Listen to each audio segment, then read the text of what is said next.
Hey folks, how's it going? Silent Techie here, and welcome back to Tuesday Tech Chat. So today we've got a few interesting topics ranging from AMD to Intel and, surprisingly, Qualcomm with their new processor.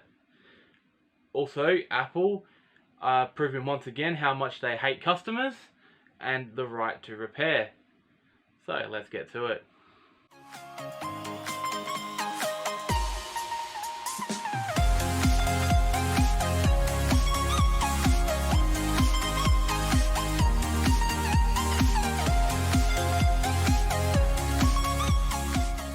Earlier in the week, Dr. Lisa Su was rumoured to be leaving AMD for IBM. Now, the move has been denied by Lisa Su with a statement on Twitter saying that she will not be leaving and that she is looking forward to taking AMD to the next level. This article was posted by WCCF Tech, and quite frankly they are well known for posting rubbish. I don't know how they still manage to get the amount of views that they do. So now let's go to AMD and their new server processors, EPYC Rome. So this is the second generation of their EPYC processors, but this one is based on their new Zen 2 architecture and of course the 7nm process. With that comes a processor that is scalable up to 64 cores and 128 threads. This in turn completely wiped the Intel Xeon 8280 Platinum, which released a few months ago, out of the water. And that is fantastic. So AMD have shown that they're not only relevant in the consumer mainstream space, but now they're starting to prove to businesses that they are now relevant in the server market space. With Twitter, Google and Microsoft taking EPYC Rome into their own infrastructure, with Google taking it on for their Google Stadia, this just shows the amount of confidence that is built around AMD now with these new processors. They've proven what they can do, and now they're back to kick the competition out of the water. Okay, enough with that. Let's move on to Qualcomm releasing their new Snapdragon 8XC processor, which is an ARM based CPU compared to the standard, which is x86 based processors. This is built on a 7nm process and directly competes performance wise to the Core i5-8220U, which is of course found in laptops.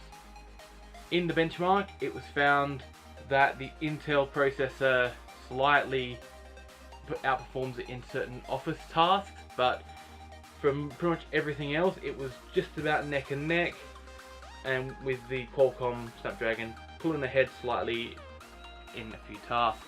This processor is going to be introduced into the Samsung Galaxy Book S, which will be releasing later in the year, I believe, for about $1,000 US, so very expensive if you are an Aussie.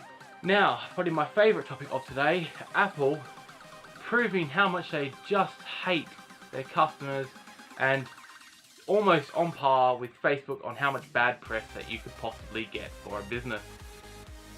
So Apple have recently begun to activate a dormant piece of code within their battery's microcontroller, which basically sends a key from the battery to the logic board on the iPhones, and it expects a certain key.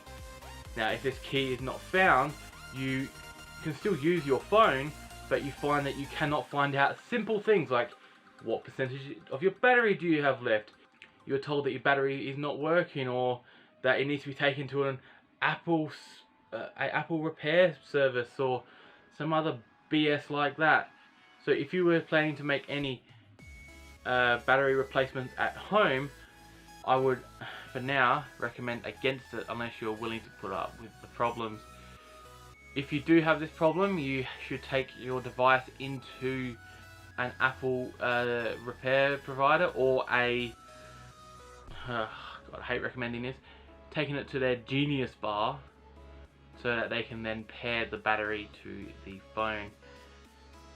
It is complete nonsense. Like, who designed something like this? Like, Apple are so proprietary as it is. Oh, I better stop, else this video is going to suddenly become 18 plus. Yeah. I just don't get how Apple can feel that it's right for them to do this. So they charge people $1,000 for a bloody monitor stand, and now they think it's okay to do this on a device that you already own. Like, you already own the device, and even if you buy the Apple replacement battery, so not some third-party battery, but the actual Apple replacement battery, you're still going to get this nonsense. What were they thinking? Last week I mentioned that Intel's 10nm laptop processors will be releasing very, very soon, and Dell has been the first to that race. With their new XPS 13 2-in-1 convertible device, they will be featuring the Intel 10th gen processors that have a long name that I literally could not really remember all the different SKUs, but they start from the i3 all the way up to the i7, of course, and they're starting at about $1,000 USD, I believe. But from what we've seen from the benchmarks, the Ice Lake processors do have certain benefits, such as support for AI workloads. I should say more deep support, like more integrated support for those workloads, and a better integrated graphics solution. So the i7 one with 64 execution units should therefore be able to play 720p gaming pretty well, hopefully. Alright, that wraps up this Tuesday Tech Chat. I hope you have enjoyed it. Before I go, I just want to show you this little beauty which came in the mail today. It's a very, very old GPU, as you can tell from the top. Very old style, but should prove to be a very interesting benchmark. Alright, please like if you like this video. Feel free to comment down below with any questions or comments that you may have. Subscribe for more tech videos and tech news coming your way. I'll catch you later.